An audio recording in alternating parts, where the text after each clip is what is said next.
আমার ভাইয়ের যে বন্ধুকে আমি এককালে রিজেক্ট করেছিলাম, সেই বন্ধু এখন বর্তমানে বাংলাদেশ সেনাবাহিনীর হাই র্যাঙ্কের একজন অফিসার, মেজর মেজবা ইফতেখার। এই নামটা আমাকে আজ ভাবাচ্ছে ভীষণ। উনি আজ আমাদের বাসায় এসেছেন ভাইয়ার ইনভিটেশনে। আমি নিজের ঘরে লুকিয়ে আছি কলি, ওনার সামনে যেয়ে দাঁড়াবো কোন মুখে?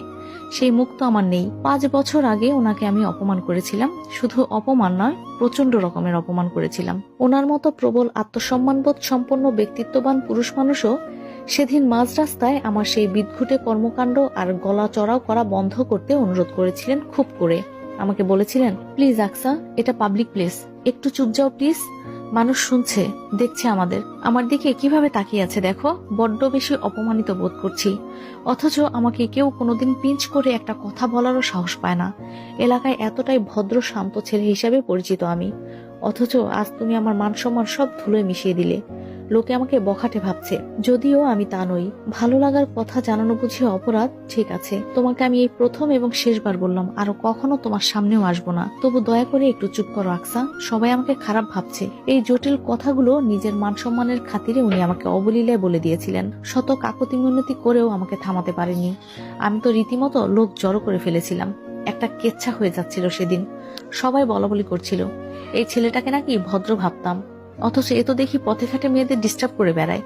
সেদিন ওনাকে আমার জন্য মিথ্যে অপবাদ পেতে হয়েছিল। তখন আমি খুব ছোট ছিলাম, মাত্র 17 বছর বয়সের বাচ্চা একটা মেয়ে। সবকিছু খেলনা ভেবে নিতাম। তাই ওনার প্রপোজাল নিয়েও প্রচন্ড হাসি তামাশা করেছিলাম। কিন্তু বড় হওয়ার পর ধীরে ধীরে বুঝতে পেরেছি উনি আসলে উচ্চবাচ্য করার মতো তেমন কিছুই বলেননি সেদিন আমাকে, বরং খুব ভদ্রভাবে জানিয়েছিলেন। কিন্তু আমি কি করে ফেললাম? এখন অনুতপ্ত বোধ করছি। আজ এতগুলো বছর পরে উনি আমাদের বাসায় এসেছেন। এর আগে অবশ্য ভাইয়ার কাছে শুনেছিলাম উনি নাকি রাজশাহী ছেড়েছেন চাকরির জন্য। কি চাকরি তা জানতাম না, আজ সচক্ষে দেখে নিলাম। আমি কি করব বলি? বাইরে ডাক পড়েছে আমার, যাওয়া কি উচিত হবে? আকসা ঘরের মধ্যে প্রচন্ড উদ্গ্রীব হয়ে পায়চারি করছে, নখ কাটছে দাঁতে। অস্থির হয়ে পড়লে এই কাজটা করার বাজে অভ্যাস আছে ওর। কলি ফোনের ওপাশ থেকে ঠান্ডা মাথায় বলল, বাইরে যা আকসা, একদিন না একদিন তো তার সামনে তোকে পড়তেই হবে। সেই সাক্ষাৎকার না হয় আজই হলো। তুই যে অনুতপ্ত বোধ করছিস এটাই যথেষ্ট।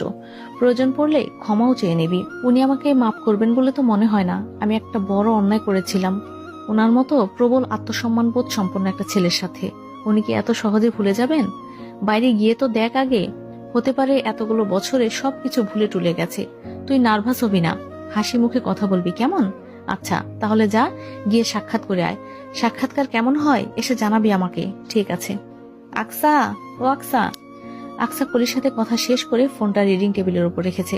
তখনই ওর বড় ভাইয়ের